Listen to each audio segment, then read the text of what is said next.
Thank you all for coming this evening. I'm Gwyneth Mallon. I'm the director of the Humanities Initiative, and I'm very pleased to welcome all of you to this event this evening. On behalf of our staff, and that's Chris Alexander, Denny Valentine, Sherry Walk, and Uli Baer, and I want to send a special thank you to Alice in the back row who's making everything work technically, which is very important, especially for this talk tonight. We ask that you please sign in over by the reception at the end or on by the desk on your way out, because we're trying to keep track of who comes to our events. Now, this event is co-sponsored by the Humanities Initiative and the NYU Digital Humanities. NYU-DH, I think is the appropriate acronym. And tonight we'll be investigating digitization and the future of the 19th century. So we have with us this evening 3 experts in the field of digital humanities, and they're going to help us think about the changing nature of academic research libraries after Google. So we'll have one main talk from Andrew Stauffer and then a response from Matthew Gold. And Dr. Marion Thain will moderate our discussion this evening. So I'm just going to introduce her very briefly and then turn the evening over to her. Marion Thain teaches literature and liberal arts and digital humanities at New York University. She is the Associate Director for Digital Humanities for the Faculty of Arts and Sciences here at NYU. Her research is primarily in the area of aestheticism and decadence, British poetry and poetics, and digital aesthetics and representations. She's published many essays and journal articles and 5 books, including the lyric poem, Formations and Transformations, that's from Cambridge University Press. Michael Field, 1880 to 1914, Poetry, Aestheticism in the Fin de siècle, that's from Cambridge University Press. Fin de siècle, I gotta work on my French. Poetry of the 1890s, and that's from Penguin in 1998. Before moving to NYU at the start of this academic year, she was a junior research fellow at the University of Cambridge, a senior lecturer at the University of Birmingham, and a reader at the University of Sheffield, all in the UK. We're really glad she's made the move to the US. We're so pleased that she's joined us here at NYU. Thank you, Marion, and it's to you.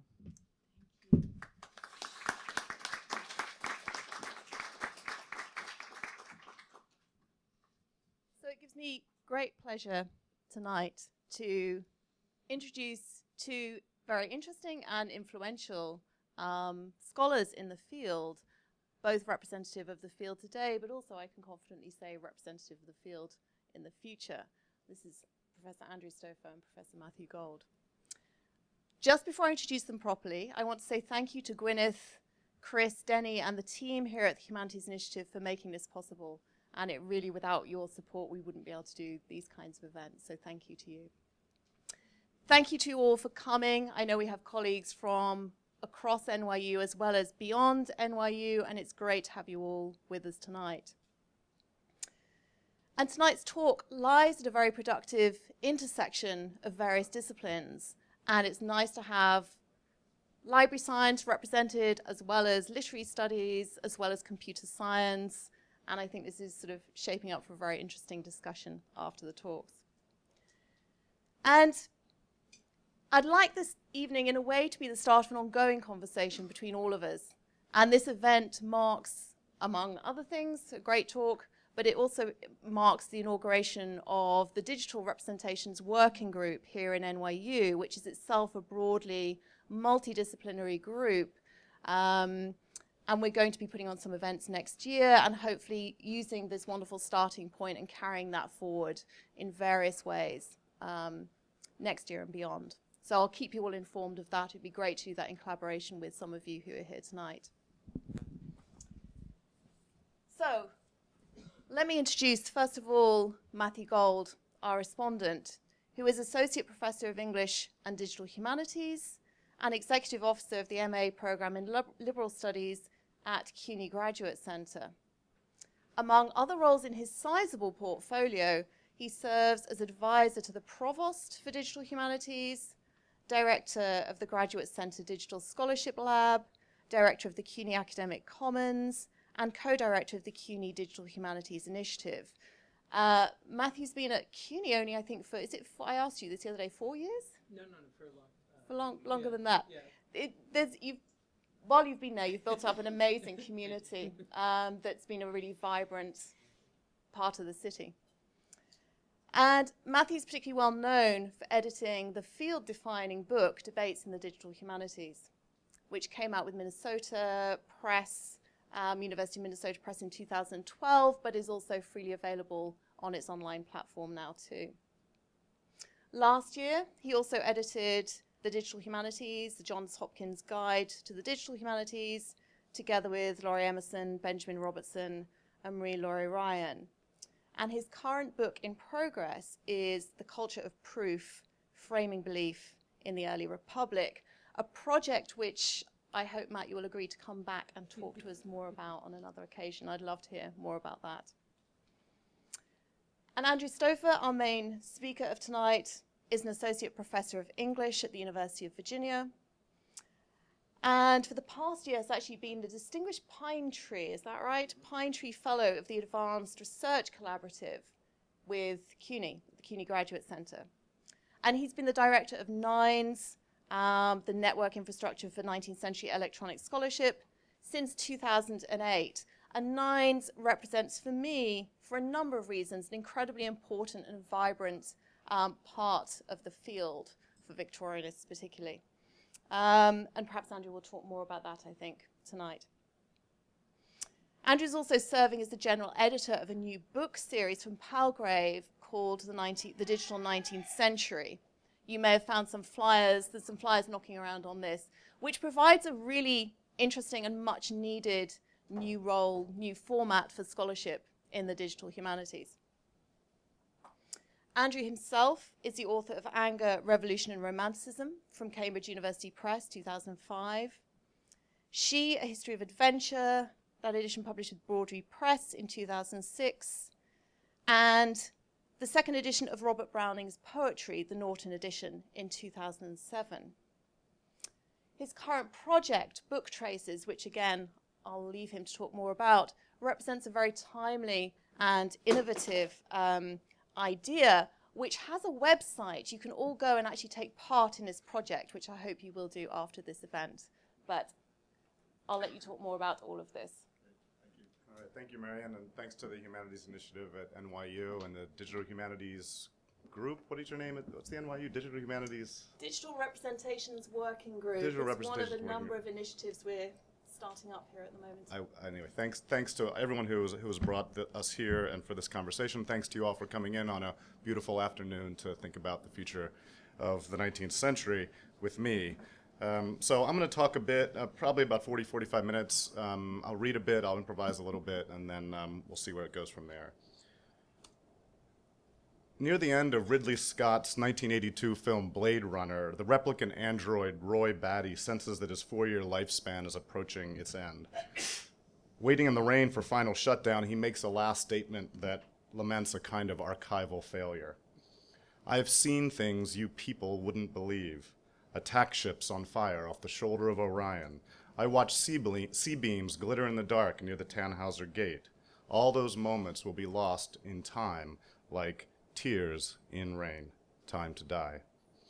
Rutger Hauer, the actor who plays Roy, delivers that concluding simile with a catch in the throat just after like tears in rain, suggesting the emergence of tears on the replicant's rain-wetted face at the precise moment of his metaphor making. The sorrow for lost memories produces traces, themselves instantly swallowed in the uncountable, untraceable rain. For Roy, filled with thoughts of a clock timer about to reach zero, the loss of his experiences is imagined as primarily temporal. Now that it is time to die, all of those moments will be lost in time. Not only because of time's innumerable moments, but because he has produced no record of his experiences. The tears that immediately follow can thus be seen as stand-ins for such a record, droplets of expression in mourning for the documents they are not. From this perspective, their disappearance into the welter of anonymous rain enacts a material and an organizational loss as if an archive had melted, suggesting something about the relationship of the one to the many in a world of superabundant information and memory leak, a world of surrogates, that is the world we live in now. Digital technologies have altered our perspective on the historical record in at least two obvious and important ways, the implications of which are still emerging. They have enabled simultaneous access to massive bodies of information, and they have installed the facsimile as a primary genre of representation for cultural objects. When we encounter the textual past now, we are most frequently either using algorithms to trawl uncertain oceans of plain text that's been abstracted from its documents, or were engaged in sustained and focused ways with digital renditions of the specific textual objects. Each mode seems a supplement to the other. And yet, I think Roy Batty's tears should be telling us something. The image of the melancholy replicant in the rain helps me think about the technologies of memory across the print-digital divide, and to consider the emerging information economies of the digital age, that late age of technological reproducibility. In Benjamin's terms, we are substituting a plurality of copies for a unique existence, and all I can say is from his pre-digital vantage, Benjamin hadn't seen anything yet. Tears meet rain on the face of the surrogate, the replicant, now our muse of history. My recent work involves thinking more deeply about what we mean when we speak of the digitization of the print record and about the role of surrogacy in the evolving scholarly landscape. There are many rooms in the house of the digital humanities. My own perspective is that of textual studies, and my experience center on the remediation of the 19th century, first as a graduate student in the 1990s, learning simultaneously computer markup languages and the principles of bibliographic description in order to translate books and manuscripts into hypermedia environments. And it quickly became clear to me that digital work of this kind is a fundamentally interpretive activity, one that relies on an understanding of the material and an ability to render its nuances both physical and ideational, just as much as it required specific abilities in the use of computer technologies. That is, digital research in the humanities is predicated on a reciprocal, mutually illuminating exchange between technical and humanistic ways of knowing. Rather than simply applying computer technologies to literary objects or questions, the digital humanists I most admire are using humanistic approaches to reframe reading and writing environments, modes of visualizations, definitions of data, and the quantitative analysis of the past. Digital humanities then has emerged less as a field and more as a cross-disciplinary way of thinking about the network of cultural objects. And from my perspective as a scholar of 19th century literature, working always with a born analog set of materials in the first instance, it demands thoughtful modeling or translation of the historical record we aim to study. So we can think about the translation of the past as a series of practical technical decisions and encoded functionalities, things like scanning original documents, marking the transcriptions in XML, rendering them accessible and searchable online, providing for their scholarly use by others, embedding them in networks of metadata, and supplementary materials of various kinds, and other things as well. And so for the past 6 years or so, I've been director of digital scholarly organization NINES, which Marion mentioned at UVA. And in that capacity, I've worked daily with projects that aim to represent in digital form the historical record of the great age of industrial printing, that is the century when book was king, the 19th, in order to open up these materials to teaching and scholarly research. And our efforts in NINES fall into 4 broad categories that I'll just go through quickly for those of you who aren't familiar. The first is the peer review of digital archives and editions of 19th century material. So scholar-built projects that have been sort of built in the wild. They come to us, we peer review them through a rigorous process, and then we federate the archives via a common metadata standard that allows users to search all of them simultaneously alongside scores of other resources in the field. So we've sort of become a hub for searching of scholarly material in a particular area. So that's the main thing we do. But we also have developed software tools. Juxta, maybe our most well-known one, our online collation tool, which allows you to compare multiple versions of a verbal text in a kind of visualization screen. Here, for example, is Alice in Wonderland manuscript versus the Alice in Wonderland first edition. And you can see a histogram view and they're kind of side by side. And this is all free online at juxtacommons.org. And you can upload as many texts as you want and compare them. I'm happy to talk more about that if you like. So that kind of thing. And we got a grant from Google to build this. And now Juxta Editions is coming. Actually, it's out now. This is a soup to nuts kind of encoding thing where you can upload scanned pages, transcribe them, mark them in XML through a kind of drop-down menu system. You don't even need to learn XML, TEI, and it'll export the files in any form you want, or you can use this whole thing and just publish your edition right here. So we're trying to get more people involved in the representation and the re-editing of the historical record, trying to lower the bar for what you need to know and what you need to have access to get things online, as it were. We've tried to build scholarly communities around digital resources, and we have two sister organizations now, 18th Connect and MESA, which is the medieval group. There you can see they're using our same software for the search interface and all of that, just loaded with different information. And we all share all our data, so there's actually a place where you can go and search all of the periods at once, or you can facet it in various ways. So this is kind of, again, growing out the circle of beyond the 19th century. We all use the same metadata standard. So. And then we engage like larger institutional issues like the evaluation of digital scholarship. This was a 3-year NEH grant we had. We brought together provost, department chairs, and practicing scholars in the field, both print and digital, to talk about how we evaluate this kind of work for promotion, tenure, hiring, how is a scholarly project on the web like and not like traditional print work in the field of literary study. And then lately, and I'll talk about this project later, Book Traces, which Marion already mentioned, which is my latest thing, and this is sort of has to do with the future of the library, and I'll talk more about this in a minute. So from its beginnings then, NINES has worked from a discipline-specific angle to help humanities scholarship evolve in the increasingly digital environments of academia, while also pushing for the kinds of access and institutional structures we all need to do serious research and teaching in the ongoing print and digital world. And as I've said, much of this involves looking backward and is predicated on modeling paper-based media into digital environments for further study. And I'm increasingly interested in asking the question, how can a screen be like a book from the perspective of the humanities? Not so much how can we, using hardware and software, render a printed object in digital space, although that continues to be an abiding, interesting question. But more, how can we, using humanistic ways of thinking, illuminate the hybrid nature of books and screens in their evidentiary and even their ethical characters?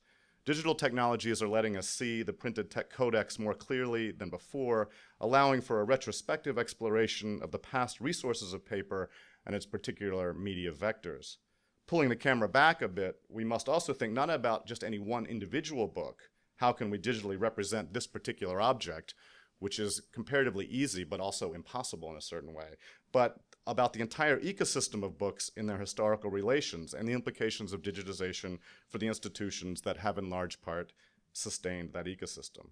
So on the one hand, scholarly rigor, but also a poetics of digitization, a theory and practice that would be responsive to the deep claims of humanism and the history of media that has shaped our disciplines and our understanding of ourselves as modern subjects.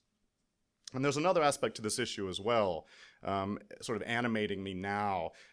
Even as I push digitization efforts forward via things like Juxta Editions and the business of NINES generally, my research has been shaped by a growing sense of urgency regarding the future of the print record of the long 19th century. The primary custodians of this material, academic libraries, have begun to question the value of retaining extensive collections of little-used print, and plans to manage down the size of physical collections are underway. The 19th century is particularly vulnerable here for a number of reasons. Most books printed before 1800 have been moved to special collections, and most books printed after 1923 remain in copyright, and they have to remain on the shelves. They can't be served freely online. In addition, many 19th century books are in bad shape, not only due to the cheaper materials used in their making as industrial products, the brittle paper problem, but because they've been left in circulating collections of libraries, they've never been rare enough to be rare books. So the result is a fragile, neglected set of materials, not particularly rare if you measure by value on the market, and increasingly represented via online surrogates created by Google and others. Yet I believe the vulnerability of the 19th century print record is matched by and in some ways bound up with its particular value to our cultural moment.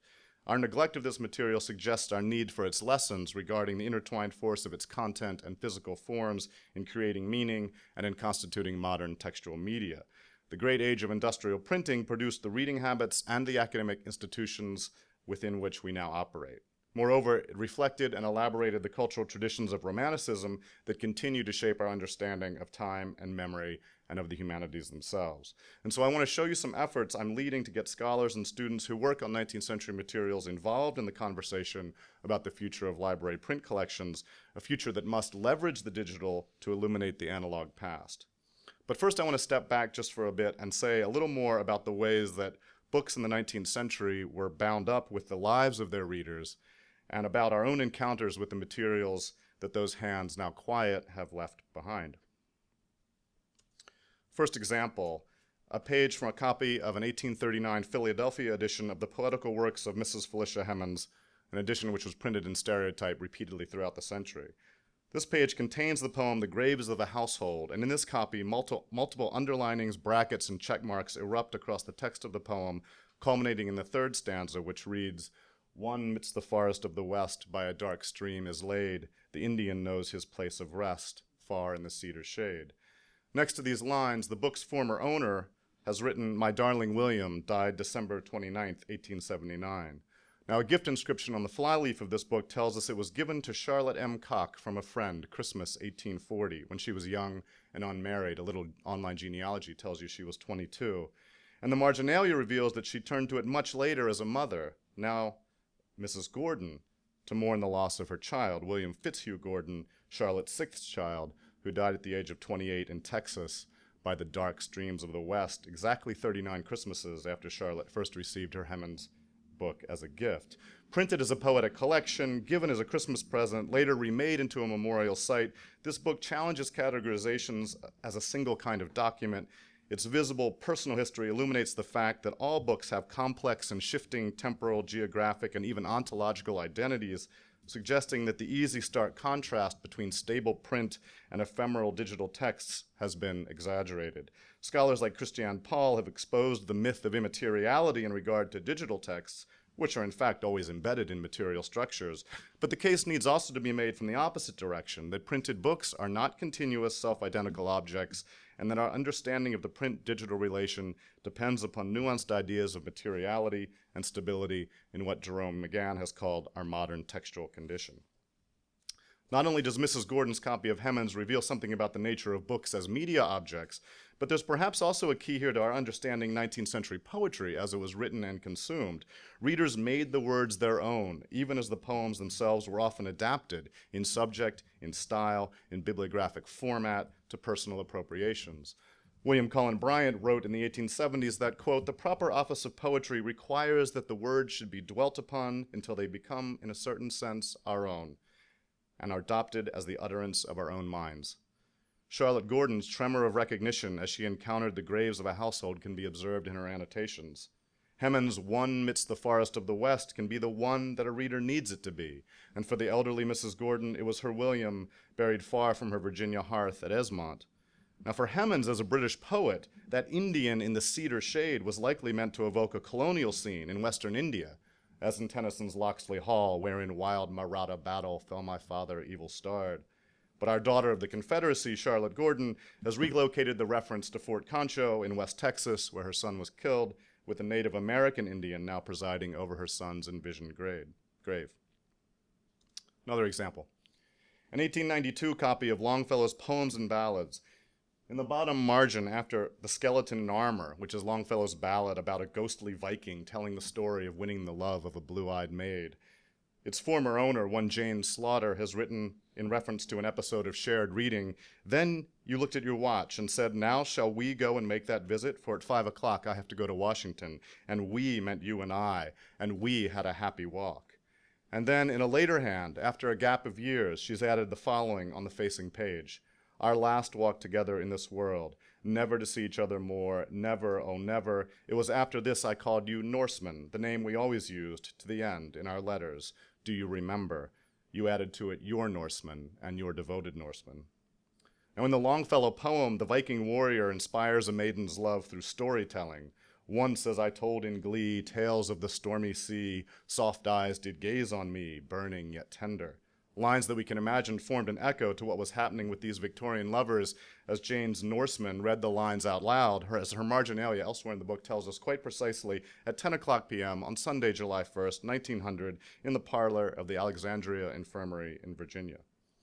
Precious as a shared object and source, this Longfellow book gets marked twice, first as a private message to an absent lover, and then, some years later, as an unsent letter to one who's been truly lost. That is, the first annotations, made in 1900 just after her lover's departure, were meant for him to see when he returned from his travels.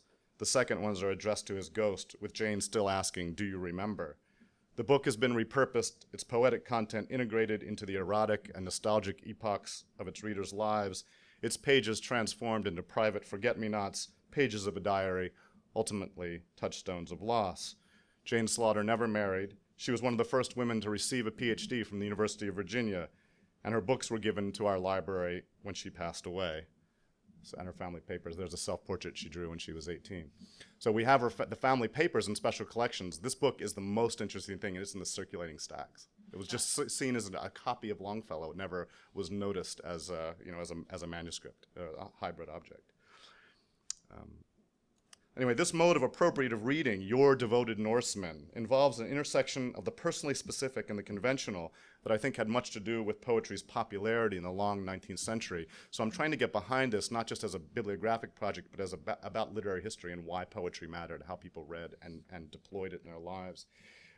In Bayard Taylor's popular Victorian poem, The Song of the Camp, he depicts British soldiers on the night before a battle in the Crimea, singing together a ballad to raise their spirits, praising a beloved woman. And at its center is the famous line, each heart recalled a different name, but all sang Annie Laurie.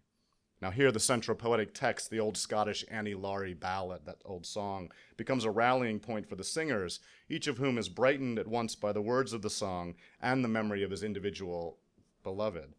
For Charlotte Gordon, Jane Slaughter, and other Victorian readers, each heart recalled a different name, but they all read the same poems, and sometimes they recorded their individual lives within the precincts of their books, manuscript joining printed page in a hybrid technology of memorialization. So both the Hemans and the Longfellow copies I've shown are part of a library collection at the University of Virginia, where I found them basically by accident as part of a series of investigations into 19th century books with my students, getting them into the stacks just to see what 19th century books looked like. We have a lot sitting in the open stacks, and these things turned up. And so we became interested in this, and we sort of began to look more methodically through the PR and PS call number ranges to see what we would find, particularly books of poetry. And it turns out the Victorian readers left many traces of themselves in their books. Inscriptions, notes, lists, poems, anecdotes, letters, locks of hair, drawings, photographs, all sorts of things. I'm just scrolling through these without comment, but each one of these is a story of its own. They bear witness to the full catastrophe of our human compulsions and bereavements, all in dialogue with reading and the life of the book. Now, of course, these books might strike you as eccentric, partial, even disturbingly private. They remain stubbornly anecdotal in a world of big data, wherein what Franco Moretti has called the great unread is now newly available to computational analysis. But I want to make a case for the different order of the great unread, the millions of copies of 19th century books now held by academic libraries, but infrequently used because of more modern editions, including digital ones. These examples are part of a much larger archive of the history of reading, hidden in plain sight on the shelves, some more legible than others, some more evocative, some more banal. Yet because they're part of a library collection with its own history, they come from a finite set of donors, each of whom has left a paper trail and have some connection to the area and the university, they can often be traced and explicated as part of the 19th century culture of consumption of the book. I love this one, the guy sketching the disposition of his troops around Land's End. He's in the Confederate Army. He has this book with him on the line and sort of drawing a picture. And see, he's on the howitzer battery, so he's trying to figure out how to hit the Yankees across the river with the howitzer. Some great anecdotes of Edgar Allan Poe. Again, these are all in open stacks here. This woman this is a Thomas More poem where he's insulting women. Away, away, you're all the same. And she's crossed out the woe and just said man. This is wrong. This is an accurate portrait of man, not of women, right? So writing back to the poems. Antebellum fashions, I love this one too. Doll clothes, a copy of Sir Walter Scott. So how can humanists work within new digital environments to ensure that these historic print collections not only survive but emerge into greater light and meaningfulness? That is, this material sat on the shelves for 40, 50 years now since it was donated. Pretty much mid-century is when most of it came into academic libraries when they're trying to build volume counts, and so they took in a lot of books sort of unsorted, and at least at UVA that's what happened. I think it happened at other libraries before. Anyway, we can talk about that. Anyway, the situation is pressurized by powerful agents in the ecosystem of information as it relates to 19th century materials, in particular the Google Books project and other large-scale digitization efforts by commercial entities like Gale Cengage and ProQuest. In certain ways, Google is the elephant in the room, though, as we know. I remember watching the moving trucks gathering into themselves cart after cart of books at the loading dock of the UVA library on their way to be scanned as part of the Google Books initiative. And the books returned to the library each week, but they were in a different footing once they got back there. They were sort of in a kind of competition with their own surrogates. In the wake of wide-scale digitization, academic libraries are questioning the value of maintaining extensive print collections of non-rare materials that have been scanned and are freely available online. The use of older, non-rare collections is fading. Libraries are facing urgent demand for digital databases, collaborative spaces, and newer in-copyright books that claim more shelf space every year. So an obvious solution is to downsize the print holdings in the stacks, either moving them to off-site storage or deaccessioning them in reliance on interlibrary loan if the print version is really needed. So in pursuit of this effort, library policy leaders are pursuing ideas of collective collections, managing down our national holdings of little-used print books and journals in regional and eventually national collaborative arrangements. These are hard to work out, but we're working on it. And when I say we, I mean our library culture. Librarians are now developing preservation and access models wherein the use of non-rare, out-of-copyright, already digitized physical materials is increasingly an eccentric requirement. With all of their content online, goes the logic, who still needs these books? And actually, I just heard today that Columbia University is moving all pre-1850 books out of Butler into off-site rare. Interesting decision. Not that they're not getting rid of them, but they are moving into recap, which is an opportunity for precisely this kind of consolidation that I'm talking about. Once they get into recap, will we really remember how many copies of the 1839 Hemans and how many do we really need? So the signs of the passing of these collections are abroad, shall we say?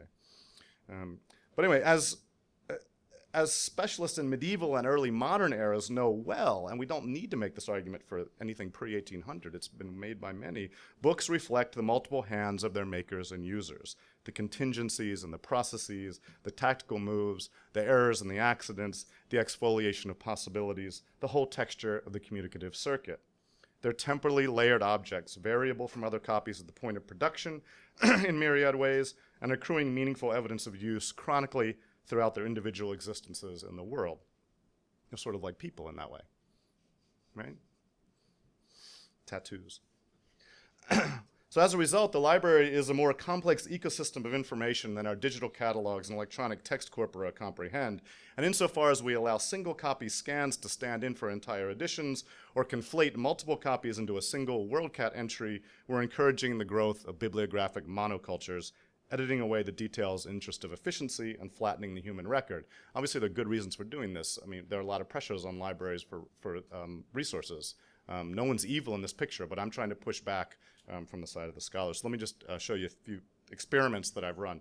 The first one, this is actually William and Mary library catalog, but this situation could be found in many libraries. I'm not trying to single them out. This is Hemans. You're looking for the 1826 poems by Hemans, and you search for it in their stacks, and you have three options. You can click on Google, you can click on HathiTrust, or you can go into the stacks and try to find the thing at PR 47, whatever. Well, 99% of people click on one of the links, as I would too, right? Probably, because you just want to see the information. There it is. Well, if you click on Google, you get the Stanford library copy, taken directly there. If you click on Hathi, you get the Harvard library copy. But if you actually go into the stacks at SWEM, you find this lovely copy that has a gift inscription to Elizabeth O. Lane, presented to her as a token of merit for general scholarship, August 1836. So just, again, this small point, but it sort of makes shows how that hidden behind those apparently equivalent choices, Google, Hathi, or the stacks, to get this content, you find three very different objects. And I'll bet if we went and looked at those Harvard and Stanford copies, we'd find stuff in them too. A lot of it's about women's history too. There's a gender argument here. There's a kind of, I don't know, let's talk more about that. But many of this is about women owning books and women responding to books in very particular ways. It's a history of culture of women's reading in the 19th century when women, mass literacy and all of that, and the books became cheap enough to own. There's a whole story there that's sort of elided if we don't keep these things. Okay, next experiment. Matt's heard about this one already, Marion too. So I got the idea that I wanted to look, if ILL was going to be our portal to the printed record, I wanted to get as many copies of what WorldCat thinks is a single book at the same time and put them next to each other and see if they really were the same book.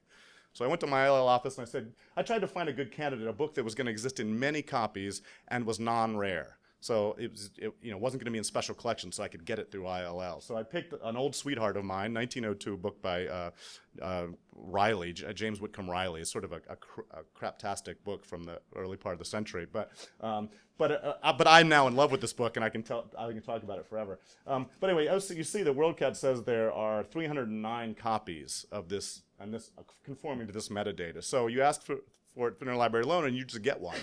Get one of those. So I said, give me as many as you can. ILL said, well, how about we start off with 10? Because they did not want to get 300. That was a little much for their resources. So we got 10. And you can see right away the issue. Without even opening them up, just the bindings are totally, there's one in buckram, there's one in gray, there's 3 in burgundy, there's 4 or 5 in blue-green, there's various wear to all of them. And then I began to open up the books, and there are textual differences, the illustrations are different, there are all sorts of variation hiding behind this metadata record. Just you can tell from the covers, the publisher's cloth is just one vector, one way of measuring this. It's an easily visible one for a slideshow. But I love the way someone has posted a picture of his girlfriend. He's put a picture of his girlfriend pasted over top of the paste downs. There are alternate Christie girls. Howard Chandler Christie did the illustrations, and there's at least 2, but someone has modified it. And I love that, as I would, I suppose. So there's that. Just trying to raise awareness of what we mean by a copy, complicate what we mean by a duplicate. And if we're going to make policy decisions based on how many copies are in WorldCat, which is the most common metric for when we decided whether a book is deaccessioned, that and evidence of use. So how many times has it been checked out and how many copies are in the system? Those are our 2 main. Librarians can tell me if there's more, but I think those are definitely 2 of the main ones. But I'm saying those copies in WorldCat are not identical. And if we're going to make agreements about retention and shared, it's going to be a mess. So we need another solution. So this is another part of it. We just got this grant at UVA, a clear hidden collections grant. We made the case that all that writing I showed you, all those marginalia, is itself a hidden collection. The books themselves have been cataloged, like those old sweethearts have been cataloged, but what we don't know is all of these stories, all of this history, all of this manuscript material. And so we're methodically moving through what we estimate is about 180,000 pre-1923 imprints in the circulating stacks and trying to come up with a process for at least recording through a checklist of some kind, and student workers looking at books for about 30 seconds per book, that we can sort of single some of these out and for further examination. It's a little bit of tilting at windmills, but I convinced the library to do it, and then someone gave us money. So we're gonna do the best we can. And really, even if we don't look at all 180,000, my big hope is that we come up with a process, some statistics, call number ranges that have high levels of marking, and we can expand the circle with a range of other libraries, maybe bringing other libraries of different types to try out our process, run the numbers, and see if they're finding similar kinds of things. And part of my question, that's part of what prompted book traces. I had done this searching with my students at UVA library, but what I didn't know is our library unique? Did our collections develop in such a way that we have this huge archive of contemporary user marking that's really not going to be present in most other libraries?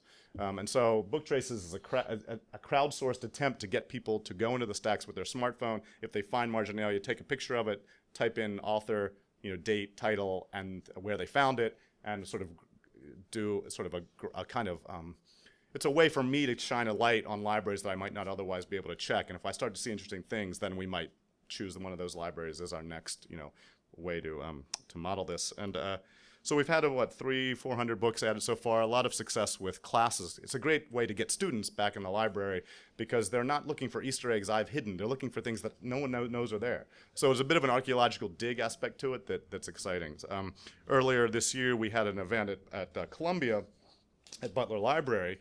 I'm glad we did now that I know they're getting rid of the pre-1850 books because we had about 60 people of the one day, so it was in October.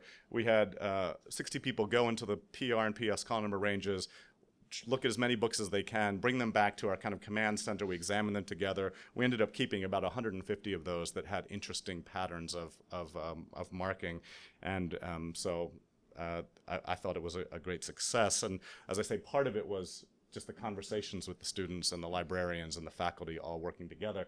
And actually some NYU students were there. some of those are NYU students who heard about this and came down and took part. So we thought about doing it at Bopst, what's the name of your library? But I don't really know if the collections are old enough. My spot checks there suggest that it wasn't a happy hunting ground for old material, whereas Columbia had all of this old, these old conifer ranges. So. Yeah. Okay. Let's do it. Obviously, I want to do this more because the more I know, it's good statistics for me to sort of learning what's the levels of marking, what kinds of things, but also just turns up these fascinating examples. So this is one we found at Columbia that I like to talk about. I'm not really finished thinking about it yet because I haven't had a chance to really wrap my mind around what this is. So this is sort of fresh material. I just sort of put this up here, and I need to look at the book again, but it's up at Columbia, and I haven't seen it in a bit, So this is the Poetical Works of Thomas More, published in Buffalo, 1852. It's a copy owned by, here's the inscription. Miss Juliana, it gives me great pleasure to subscribe myself, your sincere friend, R.E.L. Barnum, Savannah, Georgia, March 25th, 1893. So full text searching allows us to figure out who these people were. And also this note. So this is from the library of Henry S. and Juliana Haskell, so that must be Miss Juliana. Came in 1949. She turns out to have married some guy who was friends with Butler. He was like somewhere in the Columbia administration or somehow involved with the university. Anyway, their books came here after their death. Fair enough. But this is a book from her childhood. Before she was Juliana Haskell, she was Juliana Shields. In fact, she was 16 years old when this book was presented to her. Now, R.E.L. Barnum didn't present much of a problem since we're in the South.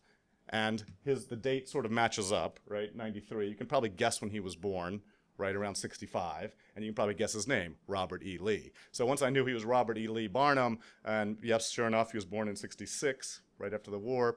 Some sentimental parents who were sorry that they had lost. Their son, the South will rise again. So we have R.E.L. Barnum, who's 26, and she's 16. And what's interesting is that this book is like,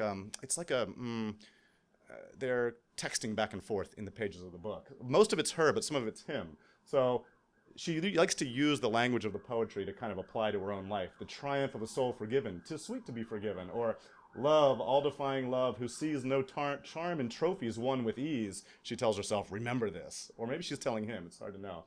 She also dates things like personal about her life. Something about parted souls meeting again. She has E, May 92. Jasmine Bowers makes her think of going to Bonaventure with RELB. Down here, something about vengeance ripening into deeds. There's a cryptic thing about something happened in May 92. So she's, again, applying parts of of Moore's poetry to her life, as we've seen in some of the other examples. I like this one. The line of the poetry is, like me, weak wretch, I wrong him. Not like me, no, he's all truth, strength, and purity.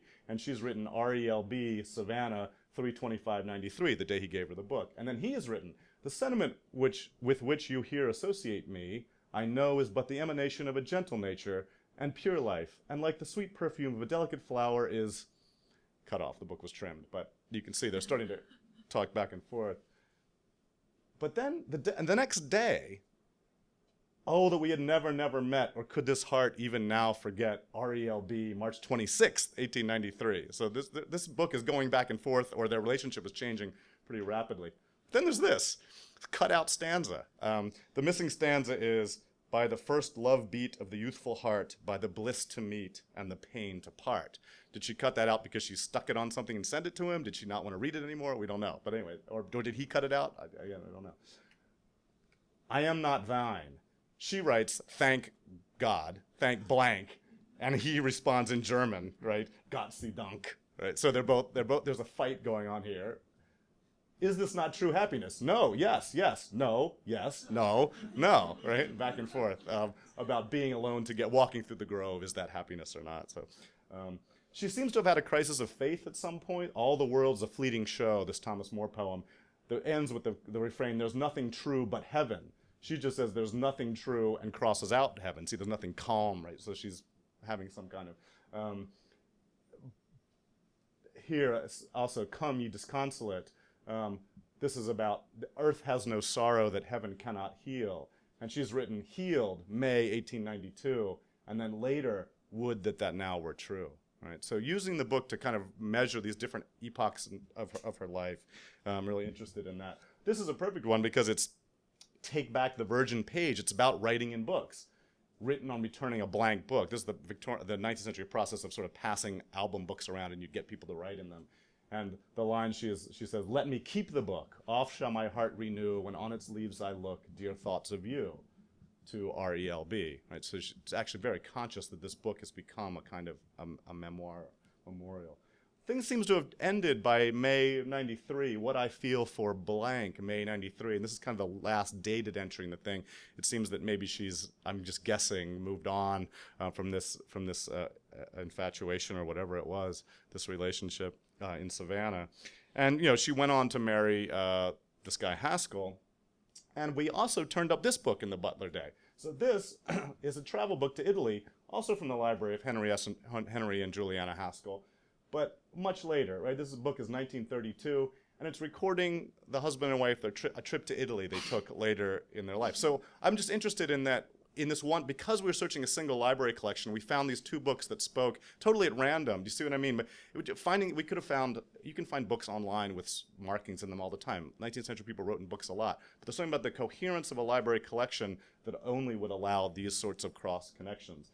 And I love, they're keeping track of how much they're spending on wine and coffee, right? It's a middle-aged couple, where they went, all the different places. May 17th, 1932, they went to Santa Maria, all this. I love here, they went to see the Colosseum by moonlight in the evening of the 17th. Shades of Daisy Miller, right? And Giovanni and Winterbourne and Roman Fever. It really is. It seems to evoke that. Thinking of RELB somewhere ghostly in the background. Anyway, are we doing digital humanities yet? I began this idea I began the talk with the idea of loss, that the tears of the replicant might serve as a parable for the anxieties of evanescence and engulfment in the age of digital reproduction. Particularly when we're digitizing the historical record, we're engaging a complex system of memorial technologies, encoding absences as we go. This should not deter us. Our role as the interpreters of historical archive depends on preservation and access, and both of those terms are undergoing fundamental shifts as technologies of cultural memory evolve. A massive horizon of opportunity is now opening for humanists to trace the history of language, of ideas, of people, and of places via algorithmic processes and visualizations of the global digital library. Can we develop digital methodologies, theoretical frameworks, and institutional practices that will let us explore historical documents like the books I've shown today? Can we preserve and expose to study not only their verbal contents, but also their unique features as physical, social, and personal interfaces, as evidentiary scenes of past lives, and as evolving multi-generic objects in their complex bibliographic and cultural networks? And can we reassert the vital part they play in the increasingly global and digital academic library system? These seem to me some of the most significant and immediate challenges that the digital humanities, and by that I mean the humanities, now can rise to answer. Now, as I said, I began with a melancholy replicant, and let me end with Slow Glass. The events of the 1966 sci-fi short story Light of Other Days are set in a western Scottish Highlands of the future, in which farmers line their fields with special high-tech windows through which light takes many years to travel. A young couple from London stops to buy such a window for their city flat, hoping to enjoy the beautiful Argyll landscape, which will eventually stream through. As the narrator reminds us, it wouldn't be merely a very realistic but still picture. The water would ripple in the sunlight, silent animals would stop to drink, birds would cross the sky, night would follow day, season would follow season, as the light of years gone by makes its way to the other side of the glass. The glass, which the narrator calls ineffably poetic, works both ways, of course, and as the couple prepare to leave with their purchase, they realize that the young wife and son they've been seeing through the windows of the farmer's cottage, the neat living room, the child's bright toys, the happy mother playing with her boy, are projections through slow glass. Both wife and son were killed in a car accident years ago, the farmer tells them, saying, "I'm entitled to keep something." And the story ends with him sitting outside the house in the rain, entranced by the light of other days. Now that story's title comes from Thomas Moore, his famous 19th century lyric that begins, "Oft in the stilly night, ere slumber's chain has bound me, fond memory brings the light of other days around me." Juliana Haskell probably had something to say about RELB in her copy of Thomas Moore. I have to check. I hadn't looked for it yet. But as it's made explicit in that story, Slow Glass is an imagined technology of memory, a screen-like device that allows for the manipulation of time, a portal into the past. And the story's title is itself a little shard, as the 19th century lyric shows through the page of the sci-fi pulp. In this regard, and in ways that are relevant to our understanding of the digital humanities, it resembles both screens and books. We all know that digital cataloging, representation, storage, and searching of texts and their attendant scholarship are altering the vernacular and the methodologies of our tribe. It remains for us to take an active, experimental, and critical role in the ongoing revolution in the technologies of memory. The field of digital humanities has arisen to enable precisely that. To follow up on its provocation, we'll need institutional support for the use of new technologies in our research and scholarly communications, just as we'll require continued access to all of the books, the past's wager on futurity, now our legacy, the slow glass of print culture. Thank you very much.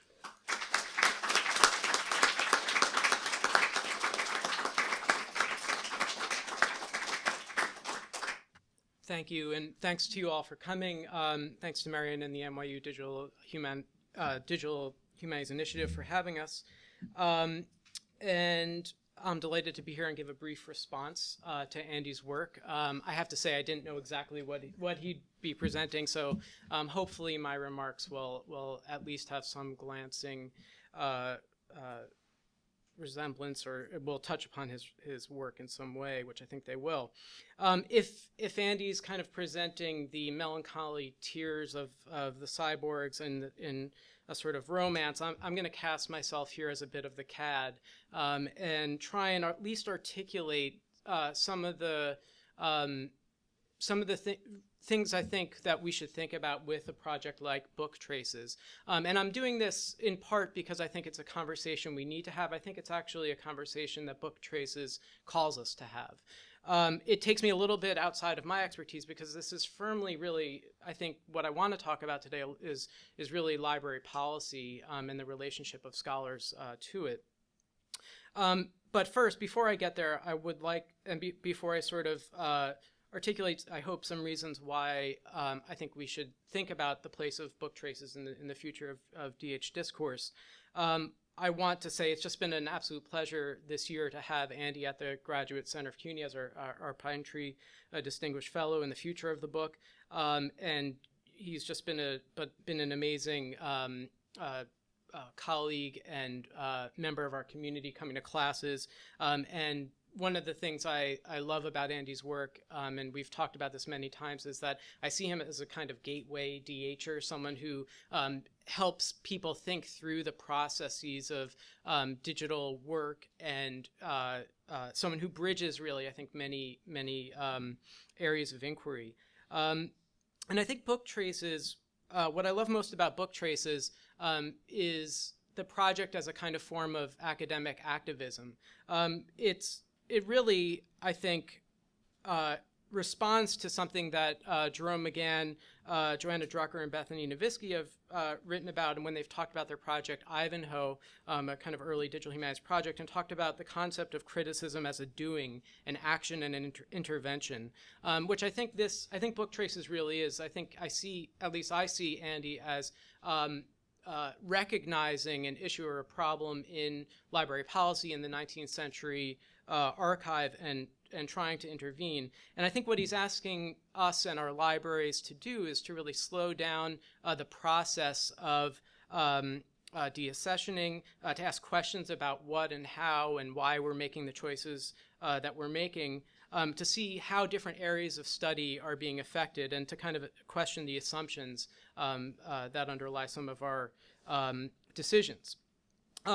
And I see his argument resting on some key tenets. One of them is textual scholarship, and the claim that these texts, these copies of 19th century machine printed texts, are not the same. That they are dissimilar, and thus each individual book, each individual copy of the printed text is important for bibliographic reasons and must be preserved in part for those reasons, and that scholars need to pay attention to these copies. I think Andy's ILL requisition of 10 supposedly similar copies of the same book, and then his attempt to sort of distinguish between them is very important. And I think that's a really important claim here, that these texts are not duplicates, and if they are, we need to think about what we mean by duplicates.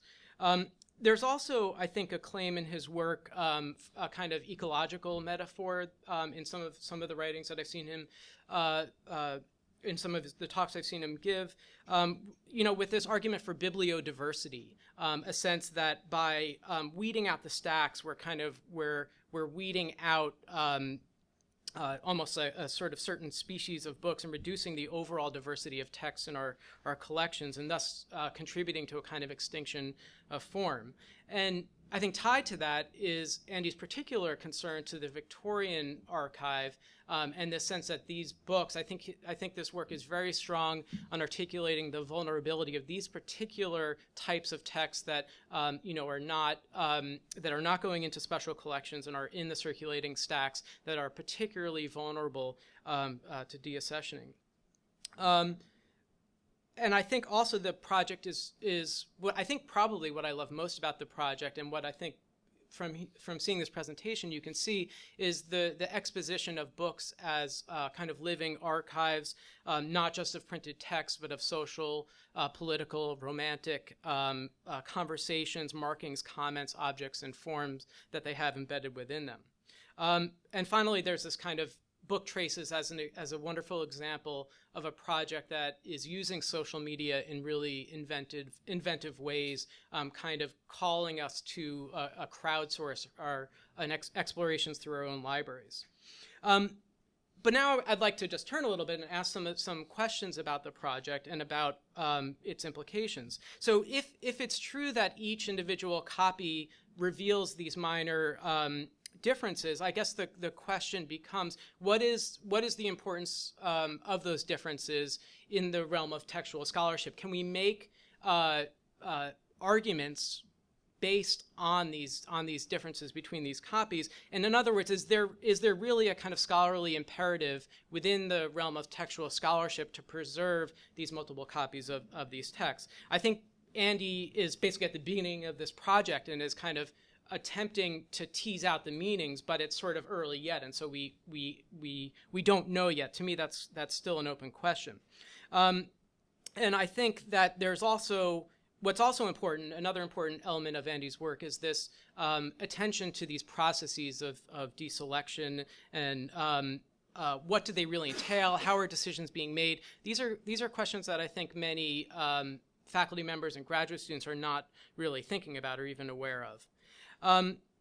But I think the key question here, and the question we kind of need to think about and grapple with, and I would suggest today that we can kind of turn to, at least in part, is, to what extent should libraries be able to redefine their own missions?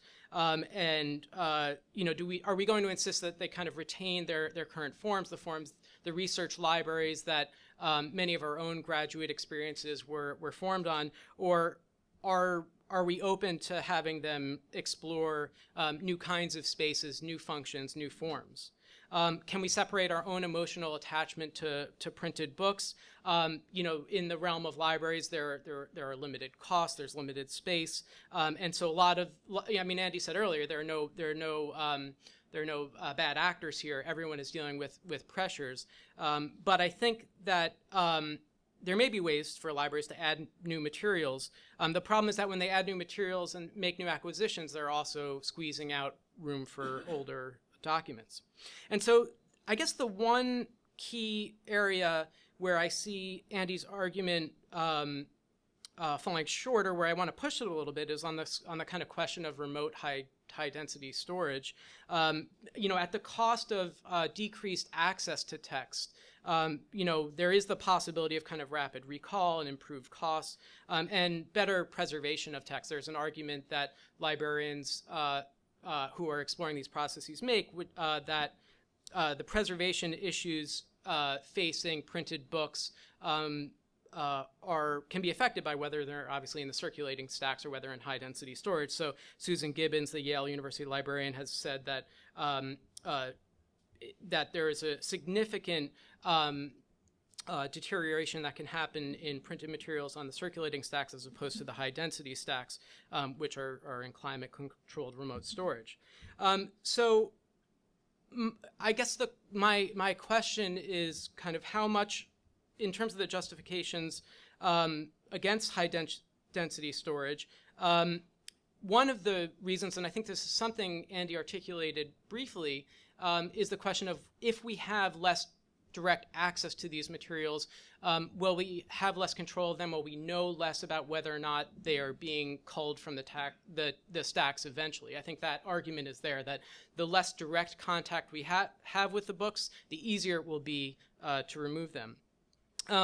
And so I guess, and I think also with the proposals for high density storage, a lot of the rhetoric we see kind of rests on the innovative technology of movement of books and the promise that they will be almost as easily accessible with just a few clicks as possible. So I guess I want to end here by proposing that, for me at least, one of the things we should think about with book traces is the high density storage as not be, we need to remember that that's not the same as sort of culling the books from the stacks, right? And that this, if it's done properly, and that may not be the way it's being done now, high density storage may be a way to kind of preserve texts while opening up new spaces for libraries. But what's clear, what's absolutely clear, I think, from Andy's project and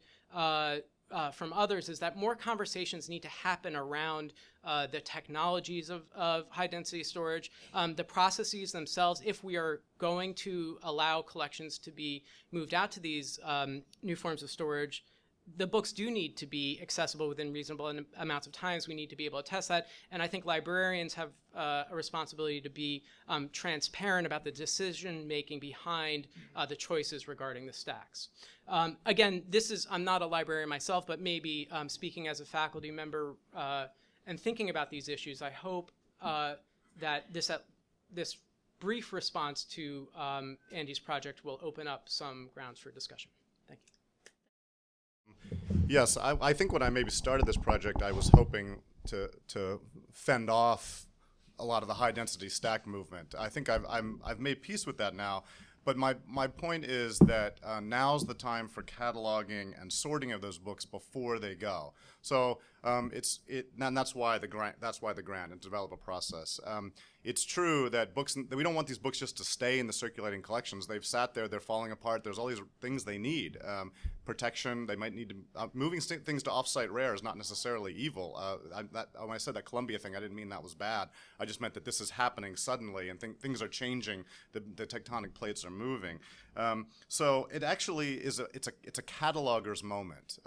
Because we're basically going to increasingly our access to books is going to be increasingly mediated by metadata of the kind that I showed you, the 309 copies of Old Sweetheart of Mine. So unless things have metadata attached to them that differentiate them, they will all be thought of as the same. And once they get out to high density storage, it's going to be a lot harder to add that cataloging at that moment. So my question for Columbia would be, okay, you're moving all 1850 to offsite rare. That's great. That's probably what should happen. I hope you have the money to catalog each of those books according to your rare book standard and not just the circulating catalog records. Do you see what I mean? Because the rare books get all sorts of catalog treatment about provenance and condition and all of that, and the circulating collections are just treated as duplicates that can be replaced at any time, and that's the place that these 19th century books are falling into. So for me, it's a cataloging issue, not an attempt to say that we can't move things off-site. I think we're going to have to do that, but we also need to think about cataloging, and then about what do we want library spaces to be anymore?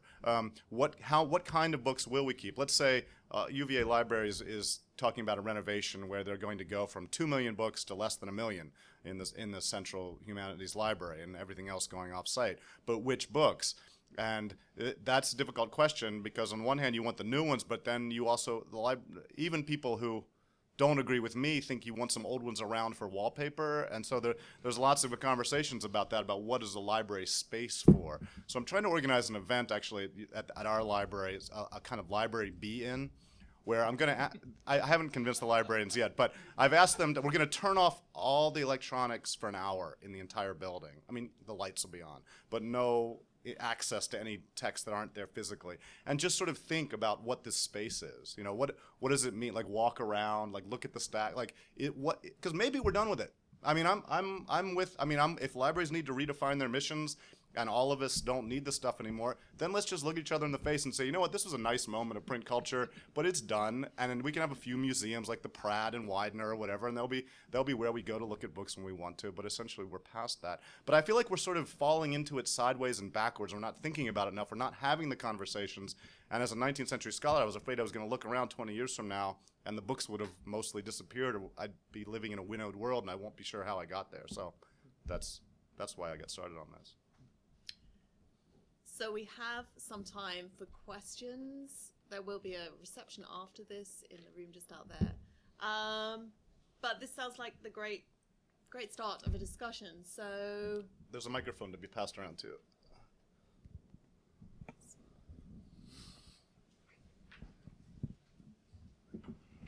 Hi. I am a librarian, so there is one here. Excellent. At least one. I know there's more than one because I have some colleagues here.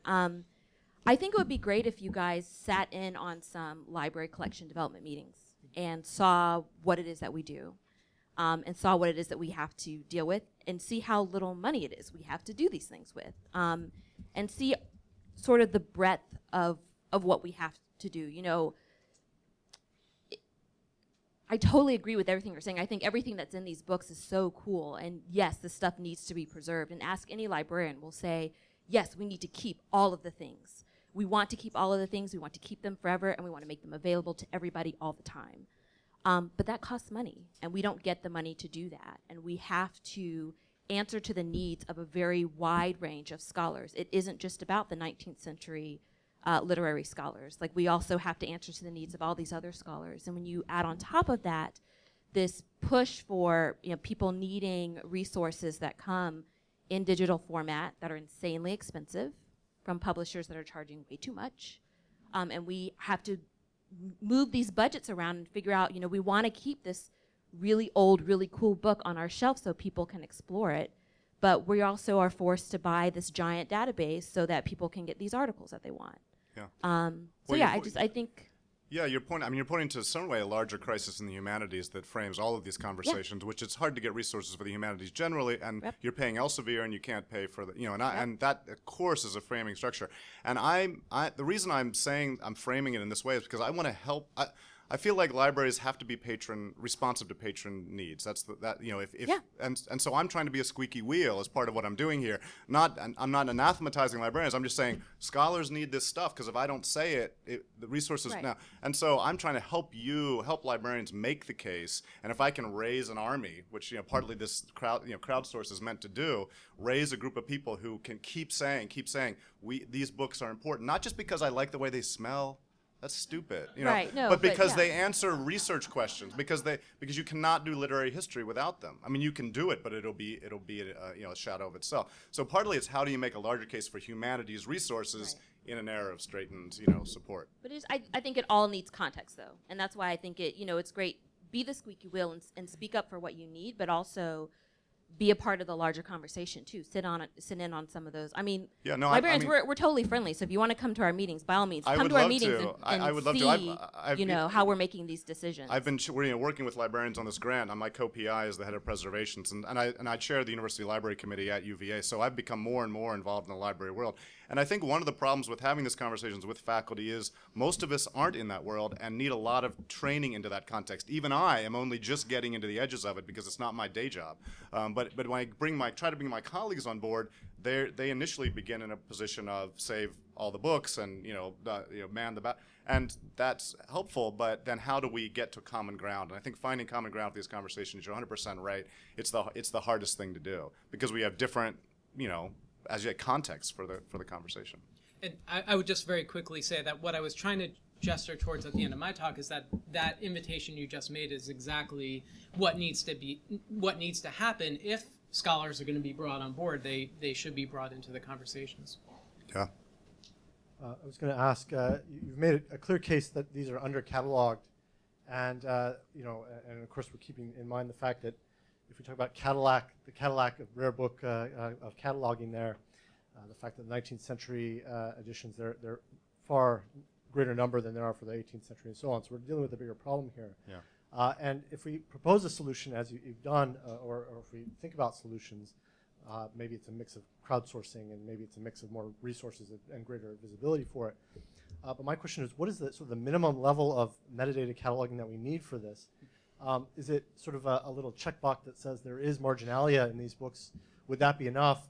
And maybe you could just talk about your experience with your project. What is the minimum level that you instituted for that? Yeah, it's a really good question. We're just getting started with it now, and we're wrestling with these sort of impossible imponderables because there's a lot of these unknown unknowns out there. We're not sure exactly what we're going to find, but we are trying to make it streamlined so that a student worker can go in with a checklist of using the thesaurus, the provenance thesaurus, basically, provenance terms, so it'll map to that metadata, and just sort of checking, like, does it have a gift inscription, does it have a name, does it have a date, et cetera, moving through that quickly. We will probably initially just have on and off. So does it have any user modification, identifiably contemporary user modification? We don't want ballpoint pen or highlighter, right?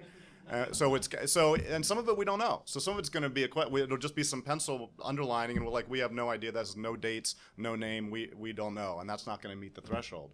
So we're trying to develop thresholds now for what kind of levels of cataloging things we'll get. Of course, we'd love to have transcriptions of the marginalia, photos, all that. Just not sure what we can afford. So we're running different models, and we're going to present this to other librarians, say, well, this is what it costs. If you want to do a really nice job where you did that, then it costs $20 per book. If you want to just do the quick and dirty, then it maybe only costs $1 a book.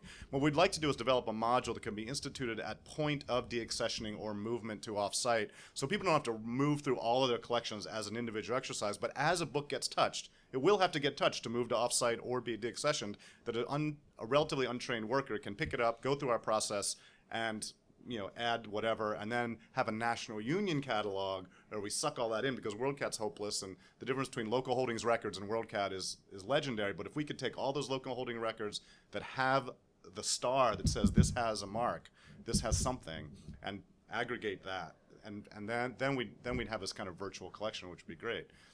Whether that will actually happen, I don't know. Does that help answer? Yeah.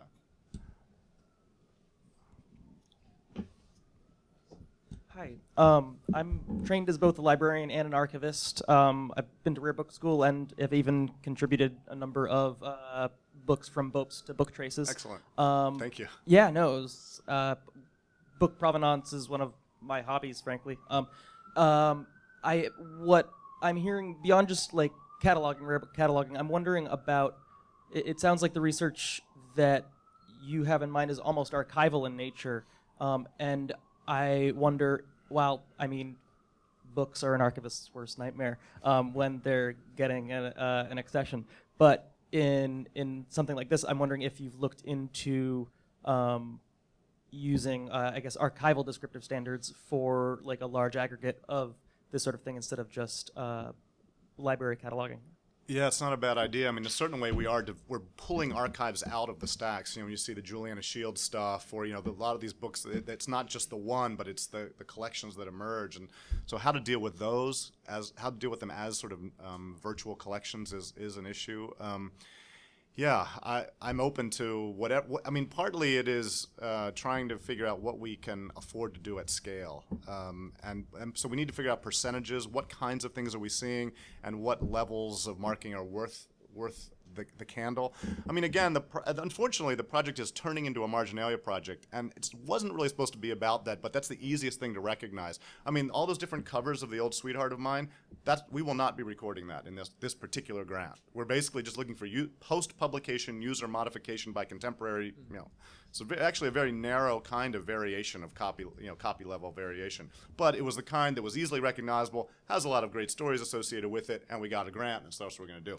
But the larger question still is on me of how are books archival objects as opposed to duplicate copies, and it's the animating problem of the whole thing. So yeah, we should talk to more archivists as well. The problem is now that we're doing the grant, we have like 2 years, and we're all like, we got to do this thing. We want to make sure we actually move through a fair amount of material and learn something from it instead of worrying about the process too much. And yet at the same time, we want to develop a process that's workable. Angus, question here. Yeah, This is great. I mean, I remember you talked about similar issues last year at CUNY, Yeah. and I think this is, it's absolutely a very important issue to raise. But I'm going to be, what was the word you had, Matt? Being kind of a jerk about it. A cad. Contrarian. Contrarian, and you probably heard this kind of thing before. But I was this time I was thinking about archaeology, and I was thinking about middens, which is one of the most valuable sources of archaeological data. Middens are basically old trash heaps. And the trash heaps can tell us things about history that, say, Herodotus didn't write down or something like that. And so, I could imagine, if you want to take this to the extreme, then you're constantly running down the street after garbage trucks saying, where are you going with that midden, And so you have to draw the line somewhere. And, some of it is about how your budget is. You can't, as the librarian said, you can't save all the things. Well, that's true, but these are books that libraries made commitments to, so they're not. It's not trash. These are legacy collections. We are the librarians who are currently in charge of collections do not own those collections. They have been entrusted with them for their time, and they are meant to hand them on to whoever comes next.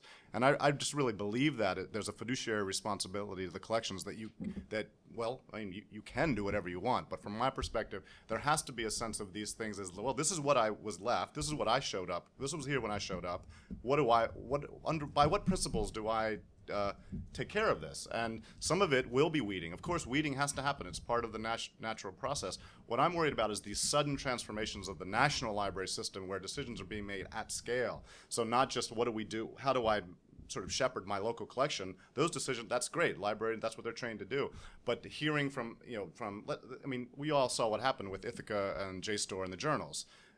Now, maybe we're fine with letting all the print journals go, but they did go, and they went mostly because of a national sort of reports that went out and said, here's how many you need to save, here's how many as a nation we need to save, here's what you can get rid of, and what to withdraw. That Ithaca report was pretty straightforward about it, and people took that up. So what I'm worried is that digital allows us to take censuses of material in much more comprehensive ways and to act on those in increasingly collaborative arrangements. And yet, that data is itself a pale shadow of the actual variety of these objects. So, although I'm responsive to what you're saying in the sense that loss is part of that's what the humanities are about. I mean, we want things to go away. We don't want everything. We like traces. Partly the traces is part of the romance of the project is the fact that we don't have everything. We only have these little bits and pieces, and that's a strange sort of philosophical twist that I sometimes get in, is that I'm actually like the incompleteness of the archive. I don't want everything. If I wanted everything, I'd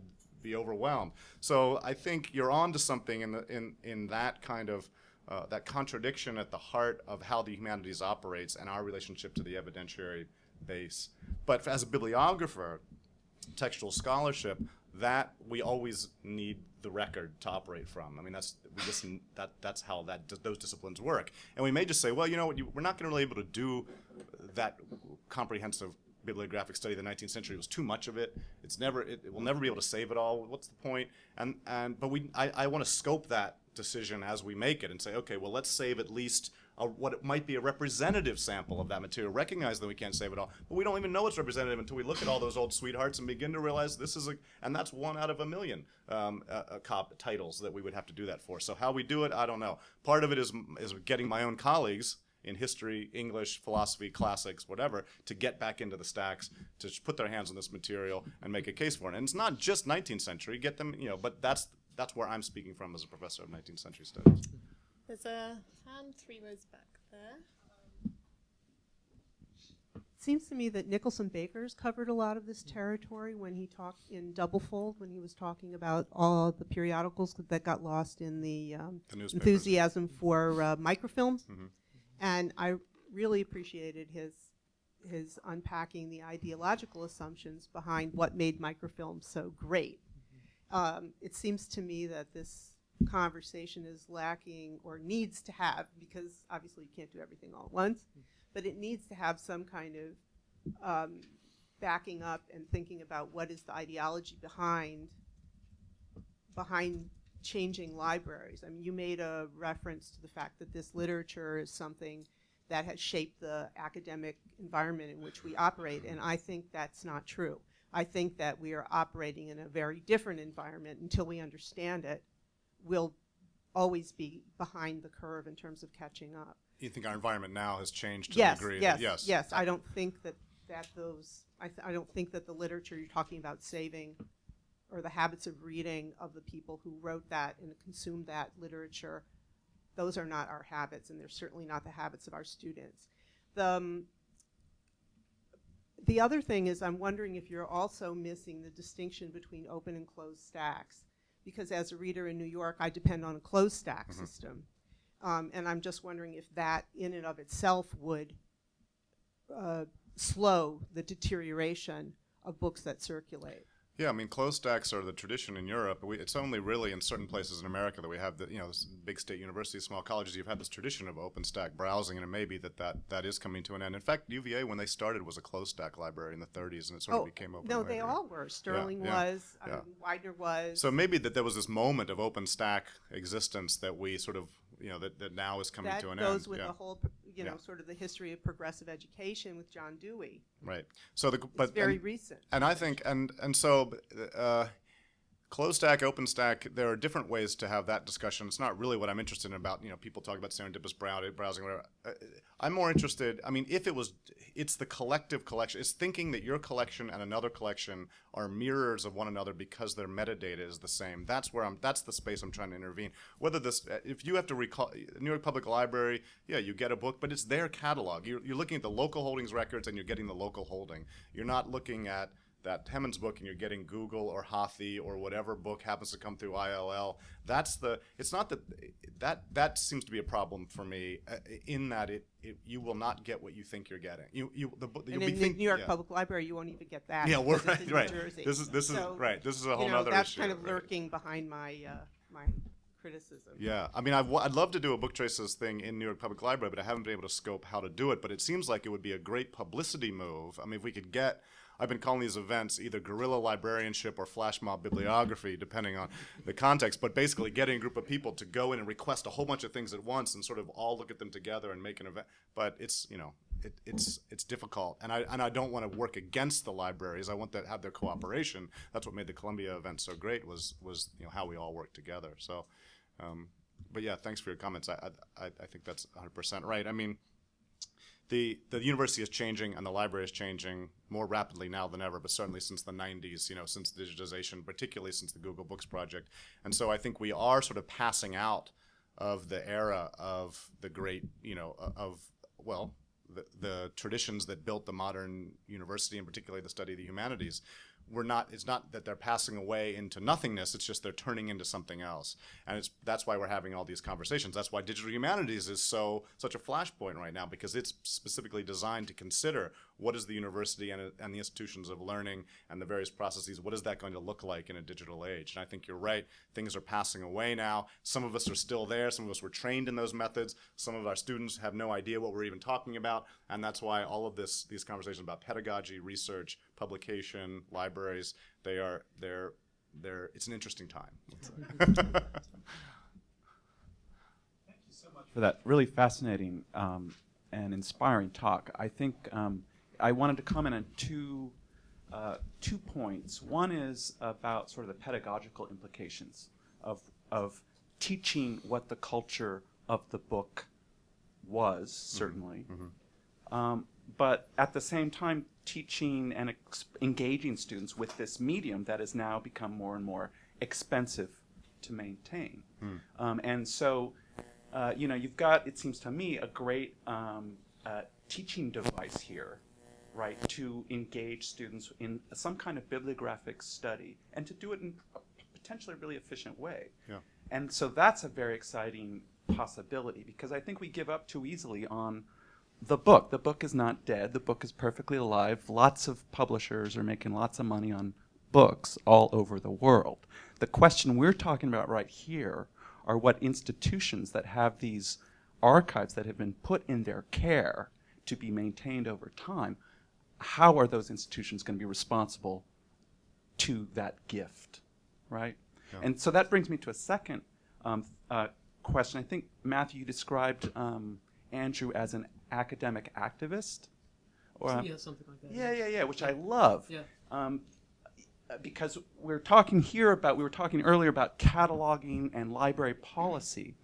And one thing that these institutions, especially elite institutions with these curated books from the 19th century, like Fales Library here at NYU or Butler Library, these libraries that became repositories for these kind of already curated materials offer, right, is a great little, what would you call it, a kind of a playground to really discover like different forms of textual data, to engage with text in different ways, and to actually have this increasingly curated experience of going into a library and handling a book in a certain way. And I say that's worth teaching, as we teach literature, various, and that's the trick though, is how do you integrate, right, that exercise? And so the tactics here, thinking about, new ways of drawing attention to this resource, right, to bringing communities and spurring these kinds of debates, and especially embarrassing institutions, right, about where they're investing and where they're not investing their money. Yeah.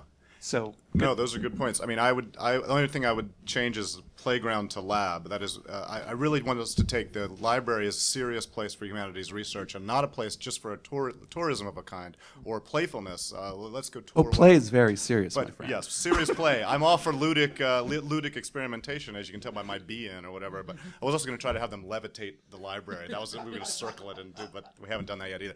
But yeah, pedagogy is huge. This whole project came out of that pedagogical experiment where I was like, hey, we're reading out of the Norton Anthology. Why don't we just go into the stacks and look for poets on the shelves? I just thought of it at the spur of the moment. It wasn't a great pedagogical plan, but I was like, let's go look. I spent a lot of time in that library, and I know they don't go in there much anymore. And they were just excited to be holding things that were like 100 years old in their hands. I'm like, 100 years old? There's one right there that's 200 years old. So then we had a contest. It's like, go find the oldest book in the circulating stacks. You have 20 minutes.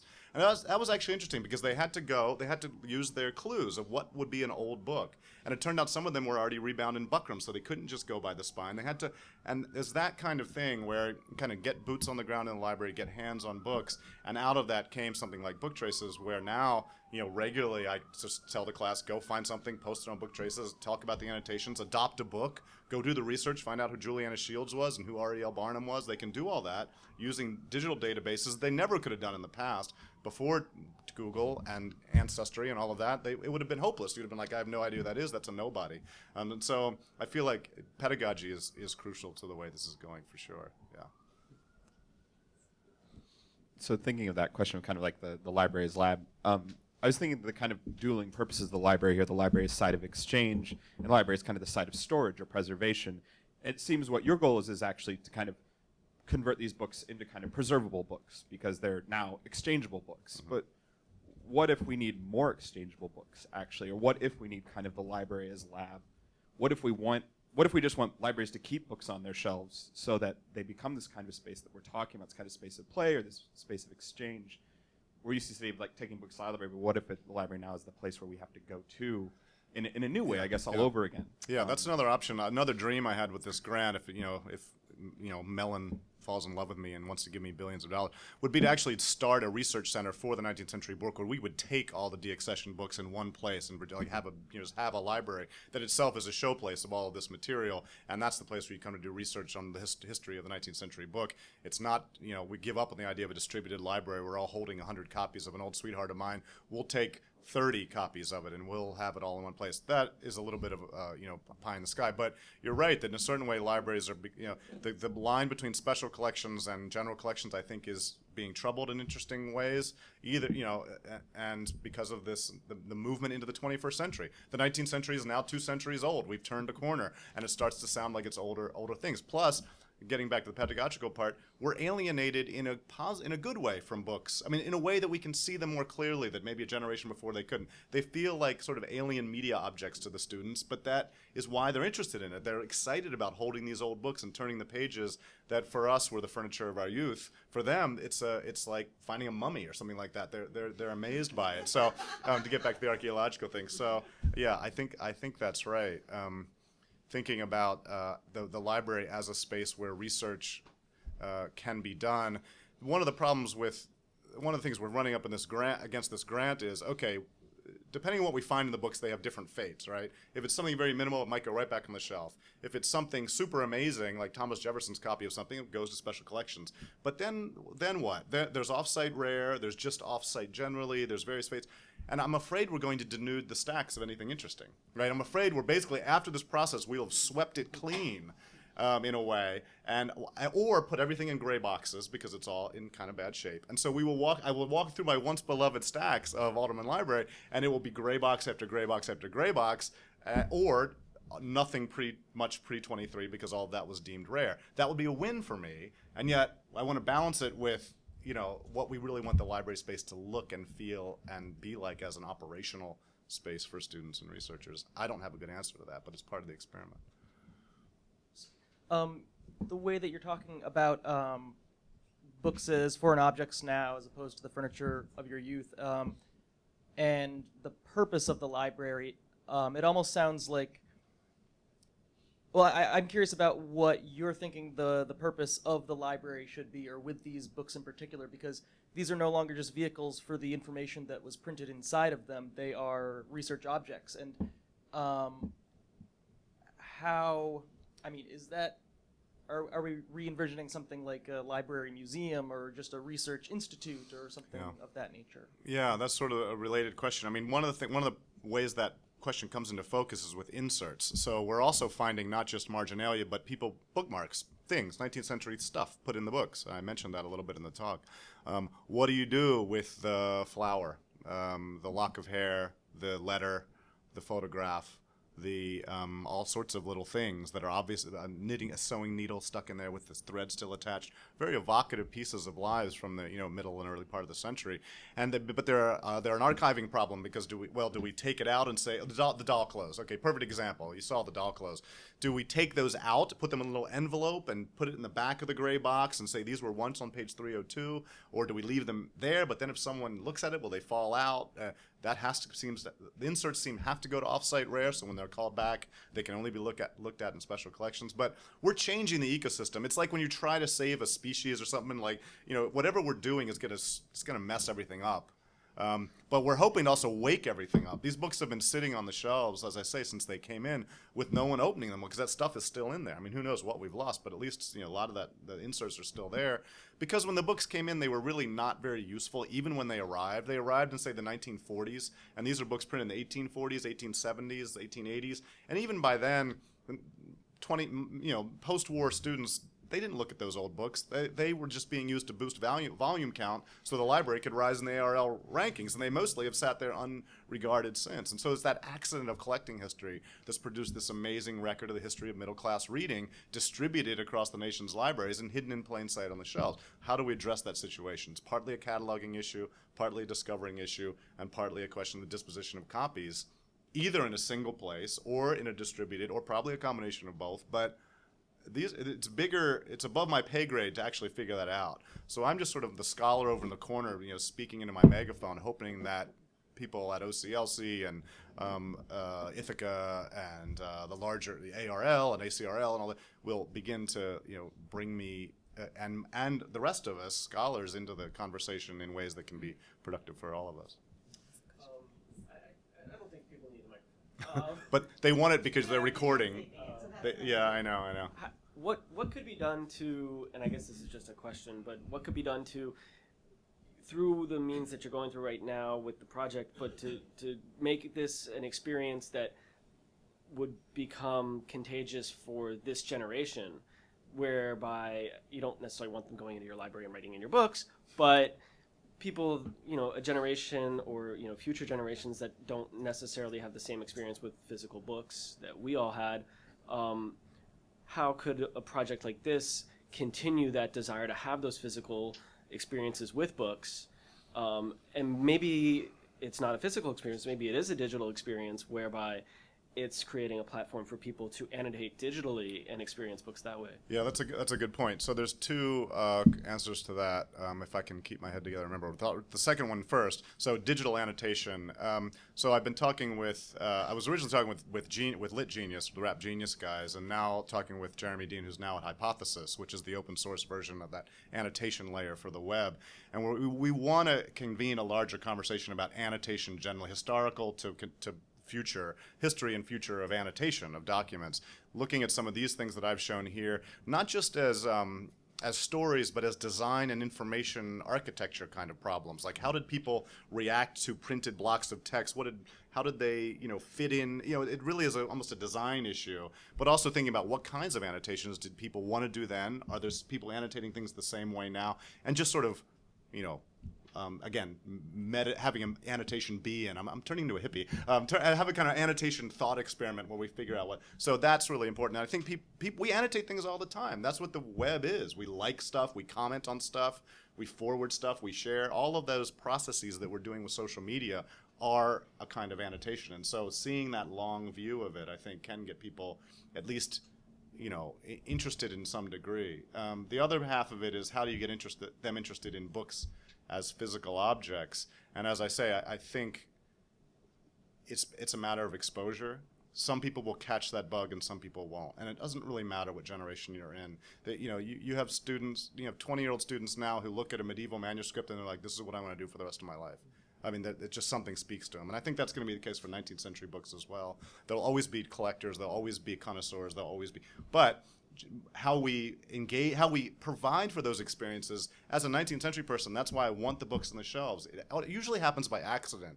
A lot of you people here are people of the book in one way or another. I can tell by the looks you're giving me. And it happened at some moment, not just in your mother's lap when you were reading Goodnight Moon or Velveteen Rabbit, but at a time when you were figuring out who you were, you encountered a book and it did something that nothing else, you couldn't find that thing in anywhere else except another book, and so you stayed with it. And so leaving 19th century books in their orbit somehow is the only way that a love for that material is going to come about. And so for me, it was just wandering through stacks as a student, and all those books happened to be there, and I benefited. This is partly an autobiography, I guess. I benefited from all those just being around me, and I cultivated the baseline familiarity with what a 19th century book might look like, so that I could spot the outliers, so I could see what was interesting. But if you just look at one book, you don't know anything. You only know in the relationship of the network of objects of which it's a part. So that's part of what we're trying to solve with this future of the libraries conversation. How do we preserve these spaces where students can be hooked and be caught by the 19th century codex? I wonder if I can just end by reconnecting a lot of the issues you're talking about and a lot of the examples you're showing with certainly some current issues of literary criticism. So what always comes to my mind when we see these poems that are poems, but they're actually being used as memorials, they're being used as journals, they're being used as gifts, I think you talked about it almost as kind of texting going on in these books. And it always brings to my mind these questions of, what does this say about the nature of poetry? Particularly, we have John Stuart Mill talking about lyric poetry as this very introspective, solitary, kind of poetic voice. And when we see these poems being used within this kind of dialogue, that this use value actually might really raise some very interesting questions about genre, about how we think about 19th century poetry. And it strikes me as what you're doing is almost in reverse what Virginia Jackson has very interestingly done with Emily Dickinson's poems. Those poems that were often written on envelopes, that were written perhaps as letters, maybe, and then they were printed as these sort of standalone lyric poems, decontextualized from that kind of use. And what you're doing is taking printed poetry again back into and completing that sort of chain back through to the reader, and thinking about how use value alters the nature of genre, alters the nature of how we're actually really thinking about these texts. Yeah, that's exactly right. I think copy level of attention of that attention to the copy really takes us beneath genre for a moment. It suspends genre, because we have to ask again, that's what partly what history of reading can do. It's like, look at how Juliana's using Thomas More. Thomas More would have, you could have no idea until you see the way she was remixing, remashing it up, applying it. And you could say, well, she's just a young girl having fun. But it says something to the way that poetic language was deep in like sort of the discourse and the bones of its readers at the time, and we give up on that at our peril. I mean, I think again, it's about the future of the humanities. If you want to raise a flag for the humanities, you've got to figure out why books mattered. If you can't answer that question, if you can't answer why poetry and books mattered to the 19th century, when the book, as I say, was king, before televisual media, but after general literacy, that was it. If you can't figure that out, you've disconnected a whole range of options for defending what the humanities, meant. And if you don't care what the humanities meant, then you don't care about the humanities, because they're all about historical, culture and process. So I think it is a way of getting outside of our generic literary critical boxes, and that's what I've been trying to close that circuit, not make this just about book love or bibliography, both of which I have, but making it relevant to, and in my field, literary criticism as well. You could do this for historical studies, you could do it for philosophy, you could do it for history, whatever, but I'm a literary scholar, so I'm trying to say, hey, those of you those colleagues of mine who don't really care about bibliography or books, you still need to know this, because we don't know how to read Felicia Hemans until we see this Marginalia. We don't know really what Longfellow meant until we see the ways that his books were consumed. And it's trying to bring that in as evidence as part of a literary critical, literary historical conversation as well. That sounds like a very good note on which to end. And can we thank both Andy and Matt very much?